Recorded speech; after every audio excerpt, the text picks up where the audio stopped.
Armindo, bom dia. Bom dia, João Pinto, e bom dia aos ouvintes da 91.7 MFM. Já estamos para a primeira edição da semana deste nosso e vosso espaço, o mundo em duas sintonias, uma parceria, a Vivência Express News e a MFM. Então, estejam na sintonia das duas. Visitem o site da Vivência Express News e também ouçam a MFM, que é 91.7. É verdade, não é? Nestas euforias de mundiais e etc., como afinal de contas a bola é redonda e o jogo só acaba aos 90, os favoritos vão ter que suar para chegarem nas outras fases. Não está fácil, como se pretendia fazer crer. Bem, mas aqui houve um empate com grande sabor à vitória, né? Os 3 gols do Cristiano Ronaldo foram capa de todos os jornais. No dia seguinte foram os jornais todos, com vários adjetivos, divinal, Cristiano, isso, Cristiano aquilo, e principalmente o terceiro golo, o golo do empate, foi um empate que teve sabor de vitória para os portugueses. E o próprio Cristiano Ronaldo, depois de ter vivido aquele momento, a possível saída do Real Madrid, o acordo com o fisco espanhol, então, jogando com os espanhóis, respondeu daquela forma. Ele que nunca tinha, nós tínhamos aqui falado, nunca tinha marcado um golo nos confrontos que Portugal teve com a Espanha, e acabou por fazer isso. Mas ele depois teve uma atitude que foi a tal bola do jogo. Ele pediu para os colegas assinarem, a bola já vai para o Museu Cristiano Ronaldo na Madeira. Mas no final fez uma declaração com os colegas, ao lado dos colegas. Primeiro parabenizou os colegas pelo apoio, mostrando que aquilo é tudo o resultado de um trabalho de equipa, e parabenizou perante as câmaras por posicionar esses elogios só a Cristiano Ronaldo, dizendo que realmente ela carrega a equipa às costas. Aquilo aconteceu porque Portugal tem um Cristiano Ronaldo, que é o melhor do mundo, mas ele procura não estar a fazer isto, porque às vezes pode não cair muito bem. Então tem esse sentido de humildade, apelando sempre, porque o futebol é um jogo coletivo e o trabalho de equipa. é isso. Isso é que importa, né? Aliás, a coletividade é que nos leva a lado algum, né? Porque de resto... Sim. Olha, então vamos aqui ter, falando ainda dessas histórias olha, e antes de passarmos para o nosso primeiro tema, é o facto de na lusofonia ter se tornado viral aquele, né? Lá o relatador da Antena 1, portanto, a euforia com que gritava, como gritou o terceiro gol. Aquilo tornou-se viral nas redes sociais. Lá o homem da Antena 1. É isso. Pois é. Então, olhamos aqui para a nossa diplomacia. A diplomacia é essa, consta, segundo a qual há informações, é que António Costa, primeiro-ministro de Portugal, deverá estar em Angola na primeira quinzena de julho. Pois, a informação foi passada ontem no espaço de opinião de Luís Marcos Mendes. Luís Marcos Mendes tem um espaço de opinião na SIC, e foi ele que avançou que o primeiro-ministro de Portugal, António Costa, vai visitar Angola na segunda quinzena de julho. Ele diz que o primeiro-ministro, vai fazer um périplo por África, começa por Santo Tomé e Príncipe, mas o ponto alto da agenda deverá ser na segunda quinzena de julho, quando visitará Angola. O primeiro-ministro de Portugal, António Costa, está a preparar um périplo por África, que vai começar nos dias 25 e 26 de junho em Santo Tomé e Príncipe, mas que terá então o ponto alto na visita, quando for recebido pelo presidente João Lourenço em Angola. Ele não avançou uma data específica, mas aponta para a segunda quinzena de julho. É que ele vai estar nestes dias 25 e 26 de junho em Santo Tomé, depois vai para Moçambique e depois segue para a Ilha do Sal, em Cabo Verde, onde ele e o presidente da República português, Marcelo Rebelo de Sousa, estarão para a cimeira da CPLP. Aí terão também um encontro prévio com João Lourenço, com o presidente João Lourenço. O presidente João Lourenço estará nesta cimeira da CPLP em Cabo Verde, e só depois então é que haverá esta visita para Angola. Ela avança mesmo que António Costa não quer terminar o seu mandato sem visitar os vários países dos PALOP. Então a visita será nesta altura, para a segunda quinzena de julho. E mesmo a própria tramitação diplomática já começa a ser preparada. Por exemplo, o embaixador cessante de Angola em Portugal, José Marcos Barriga, já se despediu de Marcelo Rebelo de Sousa no passado dia 4 de junho, numa segunda-feira. Lá esteve para se despedir e a informação que tenho é que nesta altura já está em Luanda. Então, isto é também, do ponto de vista diplomático, um passo para a chegada de Carlos Alberto Saraiva de Carvalho para Portugal, porque como já tinha avançado aqui, por norma da diplomacia, os embaixadores não se devem encontrar. Então, é preciso que um saia, né? O cessante já saiu, para que o outro venha. E, provavelmente, a ser assim, creio que as autoridades portuguesas, da informação que eu tenho aqui, junto ao Palácio das Necessidades, é que as autoridades portuguesas tudo farão para agilizar, acelerar a acreditação do novo embaixador, já nomeado embaixador de Angola, a acreditação por parte de Marcelo Rebelo de Sousa, para que, então, nesta altura, quando o primeiro-ministro António Costa visitar Angola, Angola já tenha, na realidade, um embaixador de facto. Neste momento tem um embaixador nomeado. O embaixador, sou embaixador de facto, quando entrega as cartas credenciais. Então, há aí uma tramitação que vai ser célere neste sentido, com uma visita que é aguardada com muita expectativa. Aqui, em Portugal e em Angola. Portanto, só numa nota, para além da expectativa, as conversas à volta de algo que se pensava que fosse, que não voltasse a arrancar, não é? Pois, houve um período que tivemos um irritante e António Costa, a expressão é de António Costa, e ele certamente com aquele processo judicial que criou um irritante político e diplomático e certamente António Costa e o próprio presidente Marcelo Rebelo de Sousa, eles querem ultrapassar isso. E depois das recentes visitas, o facto de o presidente João Lourenço ter escolhido a França e a Bélgica como os países da primeira visita à Europa, isto também mostra um sinal em afeto, porque se as relações estivessem boas, acredito que certamente a visita para a Europa do presidente João Lourenço seria para Lisboa, e não foi. Então, depois essa aproximar, esse pescar de olhos para a francofonia, para a Commonwealth, isto preocupa. Então, António Costa vai, de certa forma, procurar e certamente irá com entre aspas, uma grande armada para Luanda, né? E vai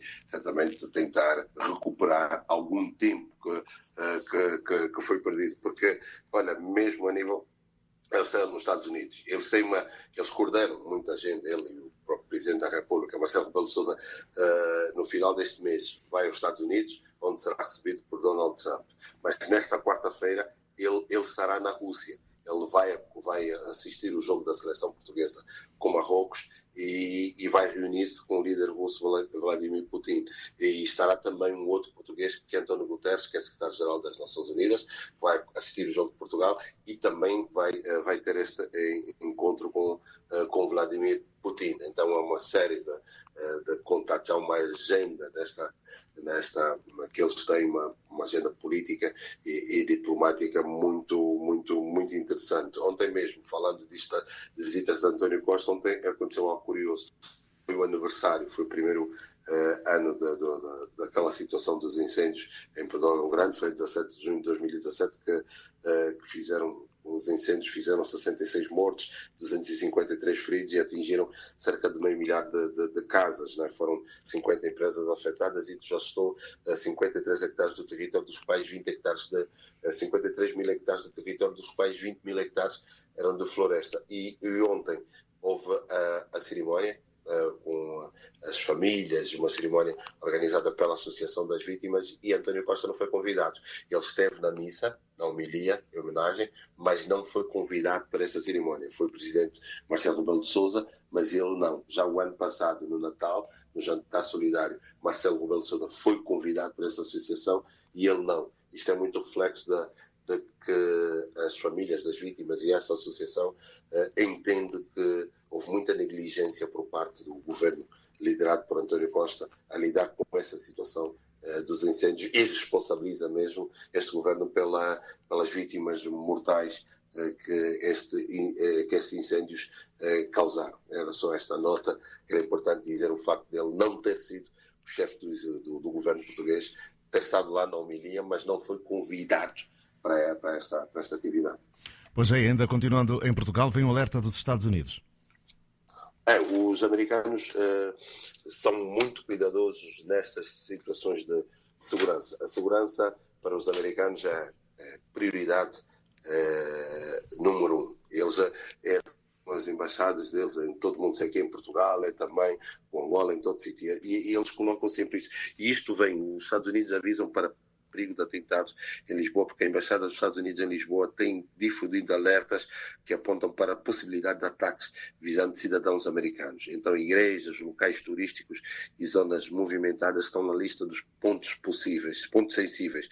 E o próprio Gabinete Coordenador de Segurança garante que o risco em território, o Gabinete Coordenador de Segurança em Portugal, em resposta a isso, garante que o risco em território português continua a ser moderado, mas eles têm estado a passar isso porque eles entendem, mesmo nesta informação, porque é uma informação às embaixadas americanas a nível do mundo, acontece também com a britânica, com a francesa, eles vão alertando os seus cidadãos, eles têm informação e dizem aos seus cidadãos, olha, vocês... cuidado, estão neste país, evitem este sítio. Fizeram agora também para Moçambique, para o norte de Moçambique, eles fazem tudo isso. Eles avisam e evitem andar neste sítio, isso porque há estes riscos de segurança. Os americanos, quando vão a um país, respeitam muito e têm prioridade à informação que lhes é passada pela sua embaixada. E eles dizem que o facto de Lisboa, ao contrário de outras cidades europeias, não dispor de um sistema de videovigilância, porque isso aqui só existe no bairro Alto, em Amadora, preocupa as autoridades portuguesas e também estrangeiras. Há uma coisa que eles dizem, que o facto também da comunidade muçulmana em Portugal estar bem integrada, bem inserida, é um dos fatores que garantem também a própria segurança. Mas apesar de tudo isso, o boom turístico, essa situação toda, então eles fazem esse alerta para terem todo este cuidado, porque eles entendem que até a posição geográfica de Portugal pode ser apetecível também para se realizarem aqui algumas situações. Depois é a altura de verão, embora houve um relatório anual de segurança interna em Portugal que admite esses riscos, aludindo à possibilidade de recurso ao território português como plataforma de trânsito. Não como para fazer os atentados, mas como plataforma de trânsito ou apoio logístico para o recrutamento de jihadistas. E a polícia, mesmo nas últimas semanas, a polícia portuguesa tem trabalhado de sobra. Houve dias, por exemplo, dias antes das comemorações dos 10 de junho, em Ponta Delgada, e cita aqui o Jornal dos Açores, a PSP identificou, por exemplo, 3 muçulmanos que tinham ultrapassado um perímetro de segurança. Eles foram detectados a tirar fotografias e o comportamento foi considerado suspeito, e esses 3 homens acabariam por seguir viagem para Lisboa na madrugada do dia seguinte, mas foram interrogados, então eles viram que se tratou de um falso alarme. E este aviso dos americanos, como já disse, em março também houve um aviso dos britânicos cá em Lisboa. O governo britânico, à semelhança do que tem feito a Embaixada dos Estados Unidos, também alertou para possíveis ataques terroristas em Portugal. E eles fazem isso na página oficial. Eles publicam conselhos de segurança destinados aos viajantes ingleses que visitam o território português. Então, eles dão sempre isto. Há um ano, só para terminar, por exemplo, há um ano a Embaixada dos Estados Unidos em Portugal pediu um reforço do policiamento junto às suas instalações aí na zona de Sete Rios, aqui em Lisboa, e o nível de segurança foi aumentado a 30 de julho e assim se manteve até 4 de julho. Por esta altura das comemorações, que está perto da independência dos Estados Unidos, eles dão esse alerta, porque o verão também vem turistas americanos, eles fazem esse alerta e reforçam também a segurança a nível das missões diplomáticas americanas pelo mundo para essa aproximação do 4 de julho, que é a data nacional, é feriado da independência dos Estados Unidos. Pois é, tem então situação ligada à segurança em Lisboa, ainda dos Estados Unidos, e essa informação tem estado aqui a provocar alguma atenção, chamando, claro, que os direitos humanos. Melania Trump diz que Donald não está muito satisfeito com a separação, mas afinal de contas o que está-se a passar na fronteira, ou pelo menos a entrada dos Estados Unidos, é separarem as crianças dos adultos, não é? Isso está a criar uma polémica na América. Isto é uma coisa que várias associações a nível dos direitos humanos e de proteção das crianças têm estado a denunciar.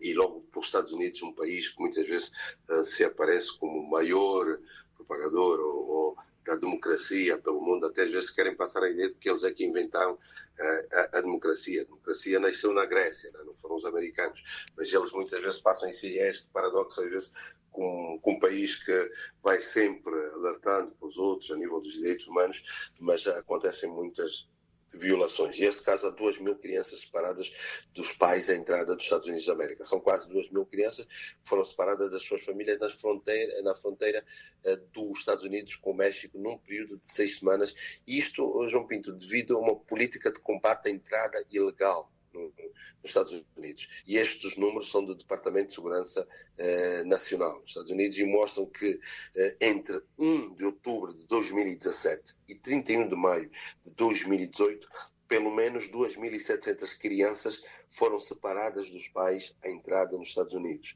E nas últimas 6 semanas deste período, a partir do dia 19 de abril, 1.995 crianças foram separadas de 1.940 adultos.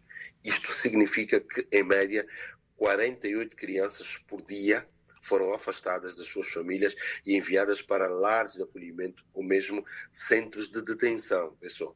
E os adultos foram detidos devido a possível conduta criminosa ou ilegalidades num processo de imigração. E essas crianças acabaram por ser entregues à custódia das autoridades. A idade das crianças não foi tida em conta.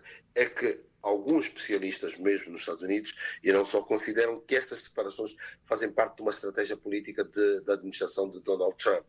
São uma espécie de medidas extraordinárias que o presidente americano decidiu tomar para combater a imigração no país. E não há nenhuma lei que diga que as famílias que entram no país sem papéis devem ser separadas. Mas como desde o dia 7 de maio, todos os adultos que entram ilegalmente nos Estados Unidos são considerados criminosos e por isso devem ser detidos, a separação acaba por ser inevitável. Está bem? A separação acaba por ser inevitável. Então, como não é possível levar as crianças para uma prisão federal, então cerca de 1.500, veja só, não é possível levar essas crianças e elas então são levadas para esses centros de detenção ou de acolhimento. E o que é que acontece? Há cerca de 1.500 pessoas que são detidas diariamente por entrarem ilegalmente nos Estados Unidos e a maior parte delas vem acompanhadas de crianças. É que após a separação, essas crianças passam a ser denominadas pelas autoridades dos Estados Unidos como menores estrangeiros não acompanhados por adultos. E então ficam à guarda de um gabinete de reinstalação de refugiados, que é dependente do Departamento de Saúde e Serviços Humanos. E é esta a situação que tem estado a acontecer, que meio mundo se cala, mas algumas associações, organizações e agências têm estado a denunciar. Está aí mais uma situação. Vamos agora entrar para a Justiça da União Europeia, decisão do Tribunal Vermelha, cor exclusiva. O que é isso? Christian Louboutin? É isso? Esta, João Pinto, é uma história interessante e aqui para as senhoras que devem estar a ouvir e que usam e as que gostam dos sapatos da Louboutin. Então é uma batalha jurídica e esta batalha jurídica que já levou quase uma década de processos judiciais e finalmente a marca francesa viu reconhecida o uso exclusivo de solas e tacões encarnados nos seus sapatos. E houve a vitória. O Tribunal de Justiça da União Europeia concedeu ao designer francês Christian Louboutin a exclusividade da criação e comercialização de sapatos com sola vermelha. Foi uma longa disputa, como já disse aqui, legal, que foi levada a cabo por Christian Louboutin, que tem 55 anos de idade e que ele em 2010 registrou o uso exclusivo de solas vermelhas Pantone 1663 TP. Essa é uma coisa de registro. E 3 anos mais tarde acrescentou a patente dos tacões com a mesma cor. O objetivo dela era evitar problemas, mas isto não impediu que outras marcas usurpassem a ideia e passassem também a comercializar sapatos de base vermelha. Nomeadamente houve uma empresa holandesa, a Van Aren, com quem ele viria então a incitar esta dura batalha legal. E ele, em 2012, viu a Justiça dos Estados Unidos dar-lhe razão, garantindo-lhe a exclusividade do vermelho das solas, excepto se o resto dos sapatos forem da mesma cor, mas as complicações não abrandaram, o que obrigou então ele a recorrer a outras vias judiciais, nomeadamente os tribunais holandeses em particular, e o Tribunal de Justiça da União Europeia com sede em Luxemburgo, e foi o último recurso para tentar garantir os direitos reclamados. Esse processo arrastou-se ao longo dos últimos 6 anos, até que na semana passada, na última terça-feira, dia 12, a sentença foi clara e declarou ilegal toda a comercialização de sapatos com a sola vermelha que não seja da marca Louboutin.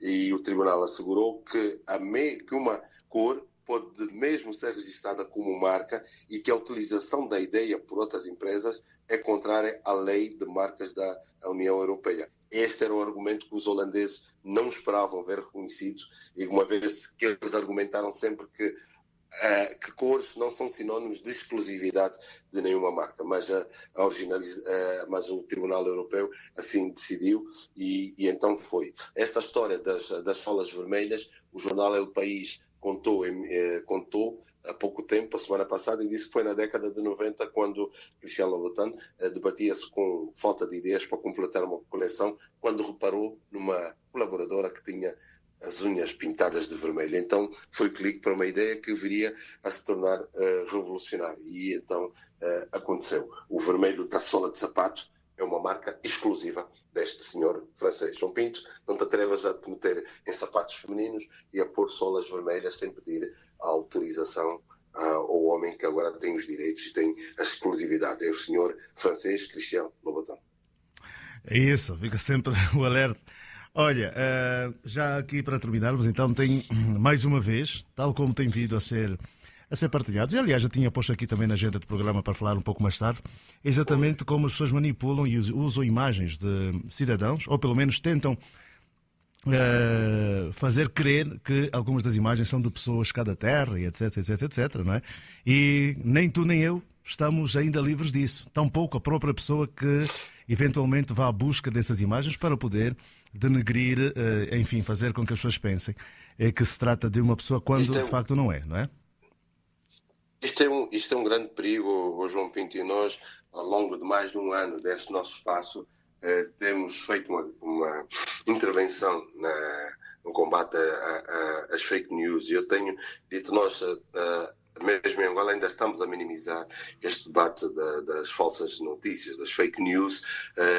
Não entra para os grandes debates da rádio, televisão e o resto, mas é necessário começar a falar disso. Há um ano, quando chamava a atenção a isso, a própria Comissão Europeia quer travar a propagação, por exemplo, aqui das notícias falsas através das plataformas digitais e das redes sociais. Há uma estratégia europeia de dizer isso. Há uma estratégia europeia para este ano contra as fake news, que a União Europeia considera as fake news como uma desinformação intencional difundida através de plataformas online, meios de comunicação audiovisual ou imprensa tradicional. Há um grupo, a União Europeia criou, João Pinto, um grupo de peritos de alto nível para apoiar no combate à desinformação online, e está a convidar especialistas de vários sítios. As próprias fake news têm sido muito presentes, um tema muito presente no Parlamento Europeu, tem sido discutido, é uma questão transversal que abrange várias comissões, desde a liberdade cívica, justiça, até de defesa e segurança. E eles abordam mesmo, eles consideram as fake news como uma verdadeira ameaça às democracias, e pelo impacto e tudo que fazem. E nós voltamos outra vez, esta semana andou a circular, nas últimas semanas, pelas redes sociais, imagens de um vídeo com conteúdo, podemos assim, de uma certa nudez ou até sexo explícito, em que se tentava associar a figura que aparecia do homem a fazer uma stick selfie com uma senhora ao seu lado, um casal de negros, eles nus, e se tentava associar a isso a figura do governador da província de Luanda, o governador, esquece-me agora, fosse-me agora o nome, Adriano. eu tinha aqui Agora o nome é... João Pinto, podes-me ajudar? Adriano Mendes Carvalho. Alô? Adriano Adriano Mendes Carvalho, era este nome, sim. Adriano Mendes Carvalho, filho de Mendes Carvalho.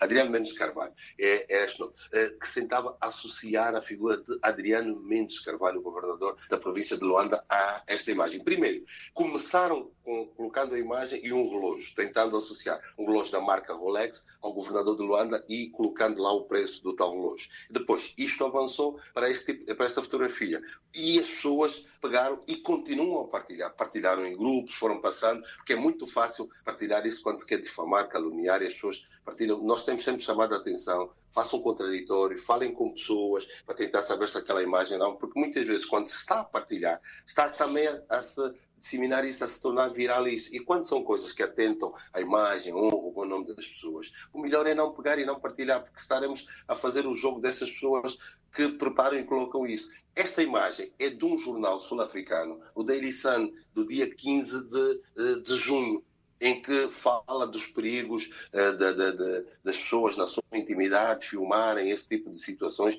e que depois podem vazar, e cita muito a chamada pornografia da vingança, que é muitas vezes as pessoas, um casal quando está junto tira fotos íntimas, mas depois quando se separam para uma das partes para se vingar da outra, torna públicas fotos feitas na intimidade. E eles chamavam a atenção disso. E alguém pegou, porque a pessoa que aparece, devido a algumas semelhanças físicas, e tentou passar a imagem de que era o governador Adriano Mendes Carvalho, o que é completamente errado. Eu recebi isso de várias pessoas, eu fui alertando a dizer para não estarem a passar isso, porque isso não era correto e não era errado. Ainda que até verdade fosse, mas não dá o direito às pessoas de difamarem e estarem a fazer isso. E aí está o fato, está a situação, que não é aquilo é de um jornal sul-africano, é uma situação que aconteceu na África do Sul, eles passaram e já está também, eu já vi nas próprias redes sociais já a circular isso, mas infelizmente a mentira tem uma velocidade maior. Aqui os especialistas em comunicação